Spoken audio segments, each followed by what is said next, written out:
Well, it was 60,000.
Okay, that was the first one. It's a little fat.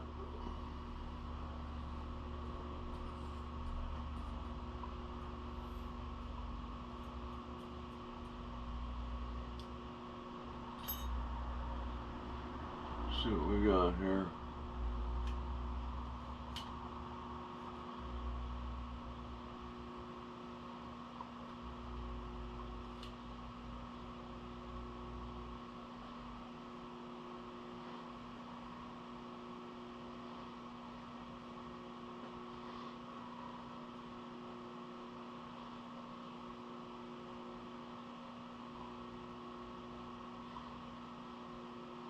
This is terribly. There's 55.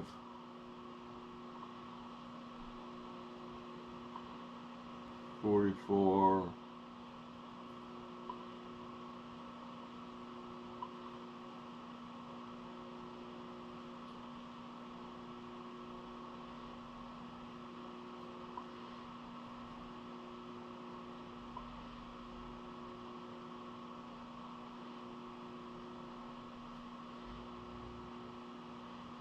$55. And this one will be a little thick, a little heavy. 60. So I think this is a 54. Otherwise, we're all 50. So that's about 5 thousandths. 56. So they're all right about the same. We'll dress them all down with a little emery cloth and rub, maybe just on this plate.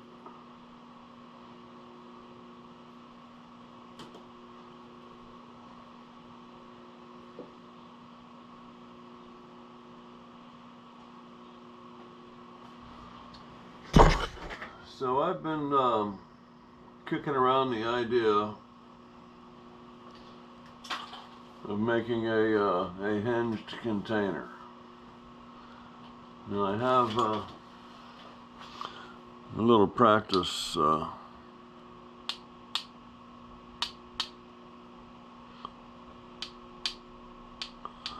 a couple drill bits in there.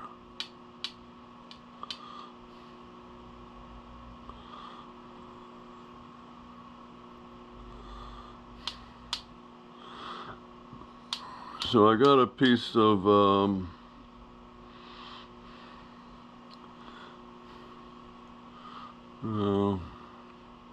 that stuff, something stock. It's pin stock. No, it's you put a groove in it, and woodruff pins, and well, you know what it is. It's a bunch of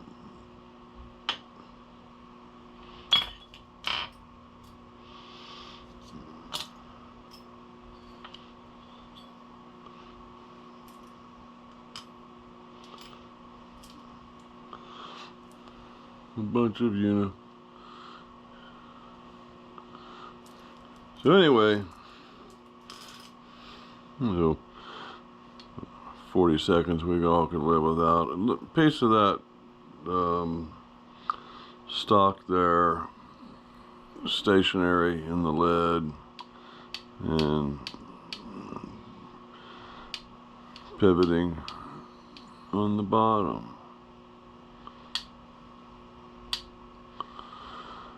So I was looking at another hinge, and that would be this hinge,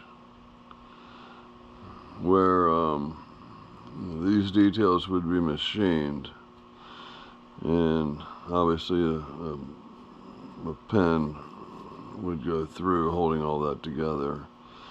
And I'd like to make have a flange on the lid that'll tuck into the body, and I want to put a ball bearing and a spring, and then have this side here notched, where maybe there's just a ball detent. So it's my hopes to incorporate a ball detent.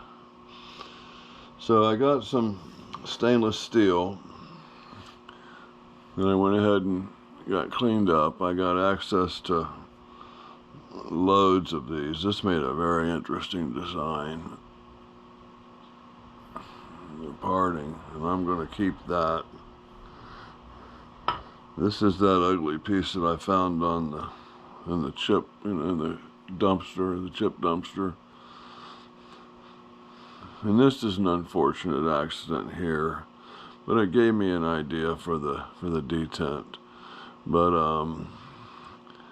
I had this set to run this direction to make these two surfaces match. And my tool took off in the wrong direction and just started digging in. And it's easily 100 thousandths groove down there. And I couldn't turn the machine off fast enough. So that's crash results is what that is. But like I said, it gave me the idea for a ball detent. And also, I did a short video on this, and I'm wondering,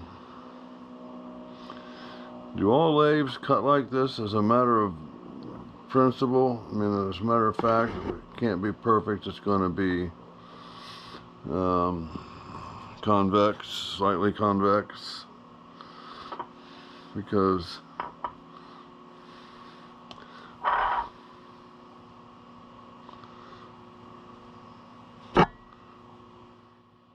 or is this just the result of a 90-year-old machine? It's made in 1943. It's 91 years old. Anyway, I'm wanting to. This one's obviously a little more severe. It's got the wobble to it, but I love the design that ended up on there. I want to do some more inlay. I had done some things earlier in my training, my self-teaching, inlaying crushed up turquoise. And so I'm going to order some crushed stone, precious metal, precious gems, semi-precious gems crushed, and do some like decorative stuff. You know, maybe it'll end up on this. So with this here, this is going to be my hinged container, and I'm going to mill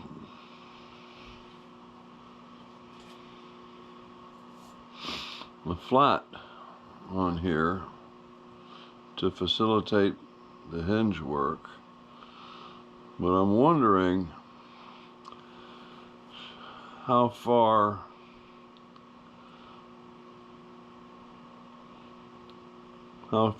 should I machine that flat? Should I machine it the whole length, or should I stop it and have just enough to produce the hinge? So maybe someone can leave me their thoughts in the comments on how, not so much how much to mill down. You know, I'm thinking something like this. That would give me a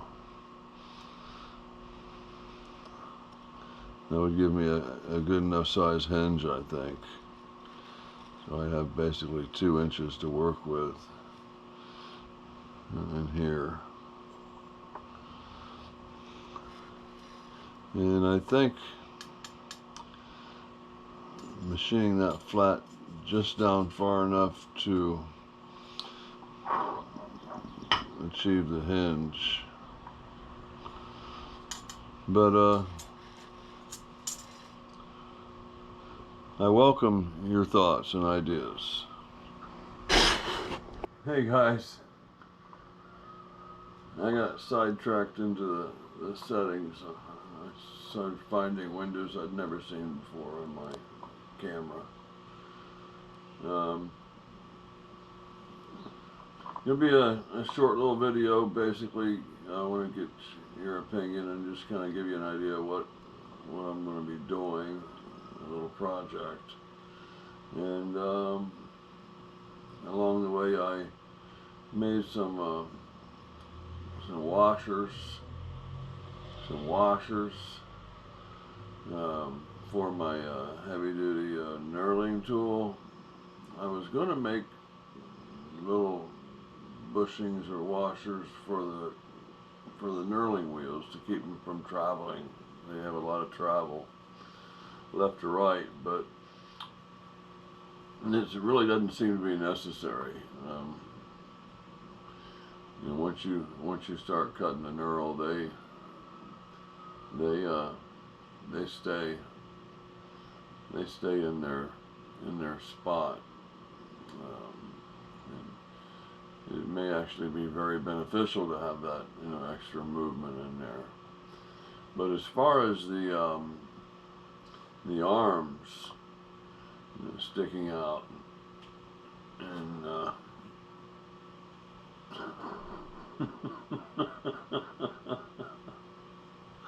and you know,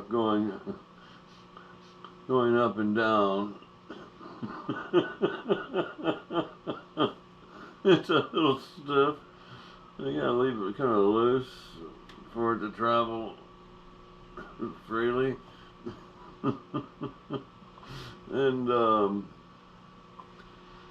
couldn't get the actual part and show you, but I wanted to, you know, try some it's actually like a bearing bronze that we're cutting here for the washers. Is that what yeah, I think so. Okay, guys, thanks for coming along, and I'll certainly bring you along on the machining of this hinged container. I think I want to, and if you want to make suggestions on the order of operations, I would take that too, but I'm kind of thinking of making the hinge first and coming back and removing all the material for the, you know, the chamber. And there still might be some inlays, you know, in there somewhere. So, I have a question in the video. You'll recognize it when I ask it, I guess. Appreciate your comments on that. And it's YouTube and America's foremost student machinist, Kimberzelik, with no lower teeth.